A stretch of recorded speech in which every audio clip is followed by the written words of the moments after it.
देखिए, इसमें कोई बहुत आश्चर्य की बात नहीं है। जिस तरीके से भारतीय जनता पार्टी षड्यंत्र करके ये पूरी प्रक्रिया को अंजाम दे रही थी, ये इनका उद्देश्य बड़ा स्पष्ट है।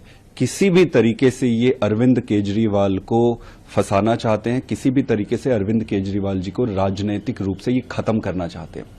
और प्रश्न ये उठता है कि भाई ये क्यों कर रहे हैं। आपके सामने ही होगा कि इन्होंने पूरी कोशिश लगा ली सही तरीके से चुनाव में हराने की, दिल्ली में ये फेल हो गए।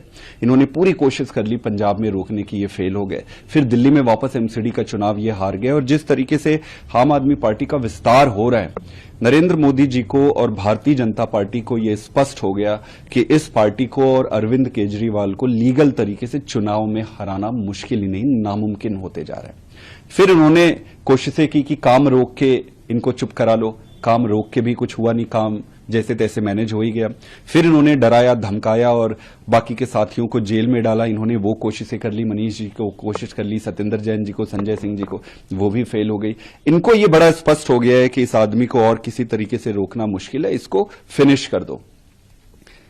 तो बस ये उसी की एक आप कह सकते हैं कि षड्यंत्र का हिस्सा है। ये राजनीतिक लड़ाई है जो भारतीय जनता पार्टी पब्लिक के सामने नहीं लड़ पा रही है, इसलिए ईडी और सीबीआई के उपयोग करके लड़ रही है। एक दो महत्वपूर्ण इसमें पॉइंट ये है, इसमें कोलैटरल डैमेज जो है वो देश को हो रहा है।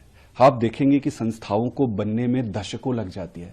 भारतीय जनता पार्टी की एक ही देन है कि धीरे धीरे करके सभी संस्थाओं को खत्म करते जा रहे हैं। दूसरा महत्वपूर्ण, दिल्ली की जनता को जिस तरीके से उनके अधिकारों से वंचित रखा जा रहा है, उनके काम नहीं होने दिए जा रहे हैं, ये बहुत गलत है। तीसरा सबसे इंपॉर्टेंट चीज है जो प्रजातंत्र में जनता सर्वोपरि होती है।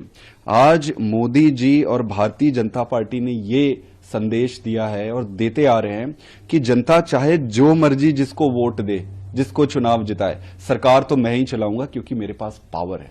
मैं बस इतना ही कहना चाहता हूं कि जनता तय करेगी और अंत में सच्चाई की जीत होगी।